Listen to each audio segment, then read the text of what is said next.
नमस्कार, बहुत स्वागत है आपका। हिंदी खबर देख रहे हैं आप। आपके साथ मैं हूं विकास ब्रजेश सक्सेना। ये बुलेटिन की शुरुआत करेंगे। दिल्ली के दौरे पर सीएम योगी आदित्यनाथ हैं, जहां ग्लोबल इन्वेस्टर समिट का सीएम योगी आदित्यनाथ लोगो जारी करेंगे। अब से कुछ ही देर बाद फरवरी 2022 में लखनऊ में यूपी ग्लोबल इन्वेस्टर समिट का आयोजन होगा। दिल्ली में 2 पोर्टल्स का भी आज उद्घाटन सीएम योगी करने वाले हैं। ग्लोबल इन्वेस्टर समिट में प्रेस कॉन्फ्रेंस भी सीएम योगी आदित्यनाथ कुछ देर बाद करने वाले हैं। लोगों भी लॉन्च करेंगे, 2 जो पोर्टल है उसको भी लॉन्च करेंगे। तो ग्लोबल इन्वेस्टर समिट जो है वो यूपी में होने वाला है। इसकी तैयारियों को लेकर लगातार काम किया जा रहा है। साथ ही लोगों की लॉन्चिंग भी आज होना है। 2 पोर्टल आज लॉन्च होंगे।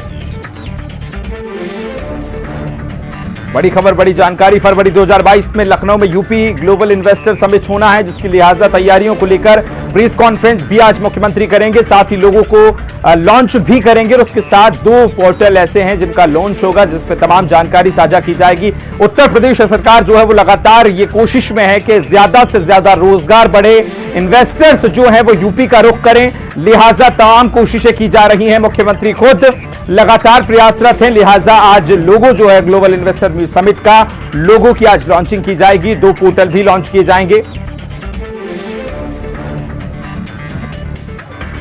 और अधिक जानकारी के लिए सहयोगी आंचल मेरे साथ जुड़ी हुई है। आंचल, देखिए ग्लोबल इन्वेस्टर मीट का आज लोगो लॉन्च होने वाला है, 2 पोर्टल भी लॉन्च हो रहे हैं, प्रेस कॉन्फ्रेंस भी होगी। क्या कुछ किस तरह से रूपरेखा तैयार की जाएगी आंचल?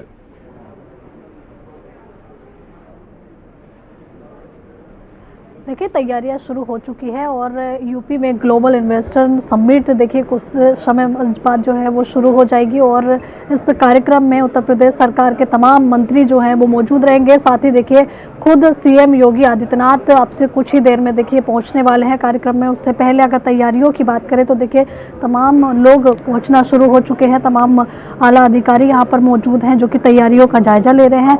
वहीं देखिए जैसा कि आप डिस्प्ले पे भी देख रहे होंगे, न्यू इंडिया ग्रोथ और इस तरह की कैप्शन भी यहाँ लिखा हुआ है। और दूसरी तरफ अगर इन्वेस्टर्स की बात करें तो देखिए इसमें अलग अलग देशों को आमंत्रित किया गया है, जिसमें फ्रांस है, नीदरलैंड है, यूएई और ऐसे में तमाम जापान और ऐसे तमाम वो देश शामिल हैं जो कि इस समिट के अंदर देखिए प्रतिभाग करने वाले हैं। और इसके बाद से देखिए जब फरवरी 2023 में लखनऊ में देखिए एक बड़ा कार्यक्रम होगा, जिसमें देश भर से अलग अलग जगह के देखिए जो तमाम व्यवसायी हैं वो तो शामिल होंगे ही। साथ ही देखिए इंटरनेशनल लेवल पर तमाम देश जो है वो प्रतिभाग करने वाले हैं। उससे पहले यहाँ की अगर बात करें तो यहाँ भी देखिए तमाम देशों के राजनयिक आज पहुँचने वाले हैं और आज तमाम इंटरनेशनल मीडिया भी यहाँ मौजूद रहने वाली है। तमाम औद्योगिक विकास मंत्री जो है अलग अलग देशों के वो भी शामिल होने वाले हैं।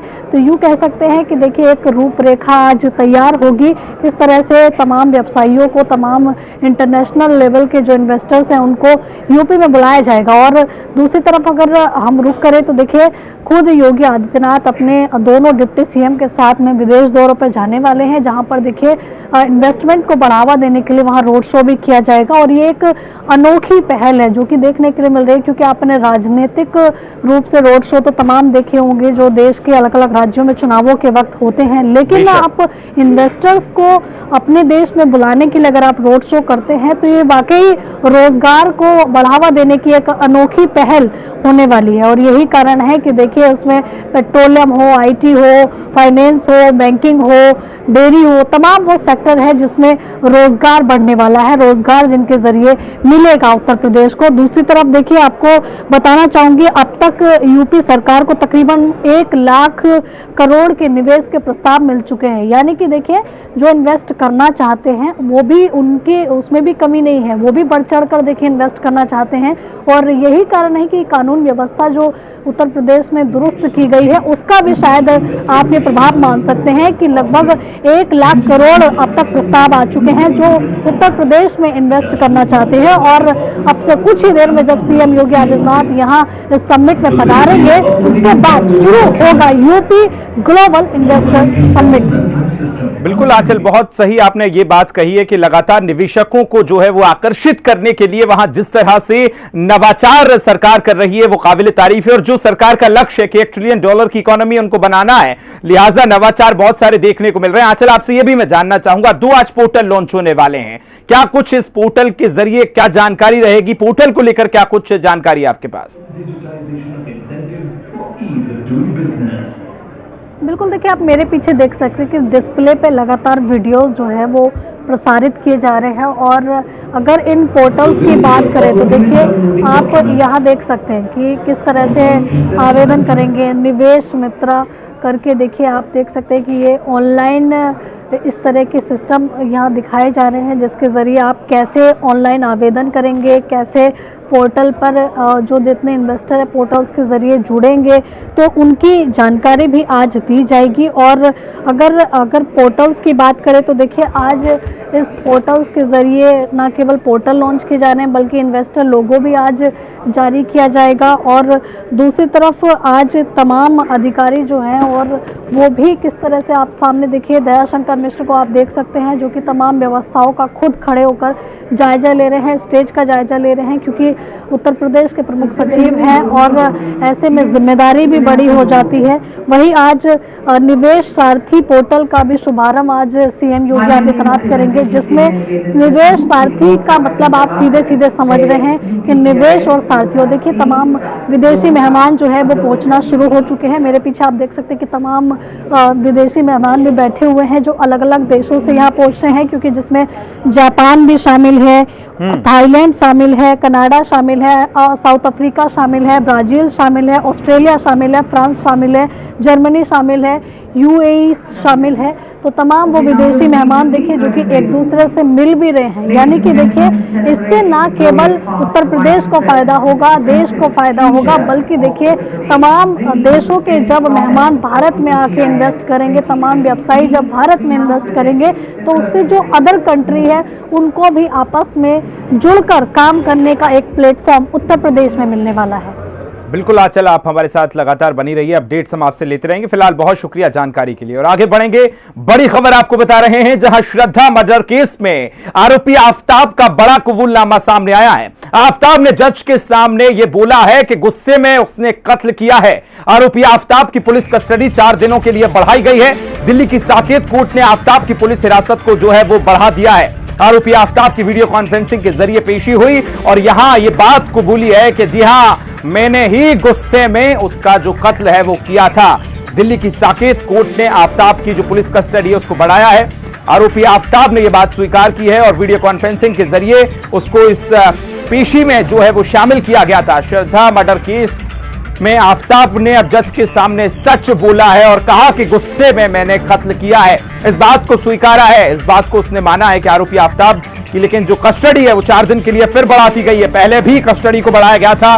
पुलिस लगातार हर पहलू से जांच कर रही है, कोई भी ऐसा पहलू ना हो जो छूट सके।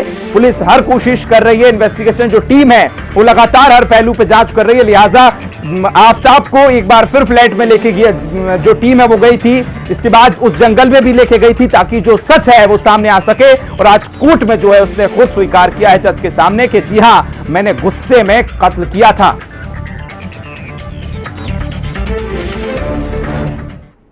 और अधिक जानकारी के लिए कंचन मेरी सहयोगी लगातार जुड़ गई हैं। कंचन, आपसे जानना चाहूंगा, लगातार एक के बाद एक पहलू इस केस में सामने आ रहे हैं। पहले जिस तरह से बताया, हालांकि जो टीम है इन्वेस्टिगेशन टीम वो लगातार उसको फ्लैट पे एक बार फिर लेके गई, जंगल लेके गई, लेकिन अब उसने खुद कबूल लिया है कि मेरे गुस्से में ये जो कत्ल है वो किया था। क्या अधिक जानकारी है कंचन आपके पास? जी, जिस तरीके से श्रद्धा मर्डर केस को लेकर पुलिस की सक्रियता साफ तौर पर देखने को मिल रही थी, चाहे फॉरेंसिक टीम को लेकर के बात की जा रही हो, चाहे हर जगह ले जाकर के मौके पर घटना स्थल पर ले जाकर के बात की जा रही हो, चाहे वो फ्लैट के अंदर जिस तरीके से उसने कत्ल करके वो फ्रिज को पूरी तरीके से पुलिस ने जिस तरीके से जब्त किया था कि आखिर कहाँ उसने किस तरीके से 35 टुकड़े किए थे और जिस औजार से टुकड़े किए थे उसकी भी पूरी तरीके से जांच हुई थी। वही कहाँ महरौली के जंगल में उसके बॉडी के एक पार्ट को फेंका गया था। सारी चीजों को लेके जब आफताब को कोर्ट में पेश किया गया तो उस वक्त पुलिस ने 4 दिन की रिमांड मांगी थी और कोर्ट ने पुलिस की रिपोर्ट।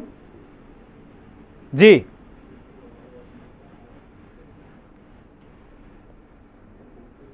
कंचन, आवाज आ रही है आपको मेरी? चलिए, लगता है संपर्क नहीं हो पा रहा, जल्द जोड़ेंगे। लेकिन आपको इस समय बड़ी खबर और बड़ी जानकारी दे रहे हैं, जहां आफताब ने कबूल किया है कि उसने गुस्से में आकर कत्ल किया था। जज के सामने आफताब ने सच बोला है, गुस्से में कत्ल किया। आरोपी आफताब की पुलिस कस्टडी जो है वो 4 दिनों के लिए बढ़ा दी गई है। पहले भी कस्टडी को बढ़ाया गया था, पहले 5 दिन के लिए जो कस्टडी थी उसको बढ़ाया गया, उसके बाद फिर एक बार अब 4 दिन के लिए कस्टडी जो है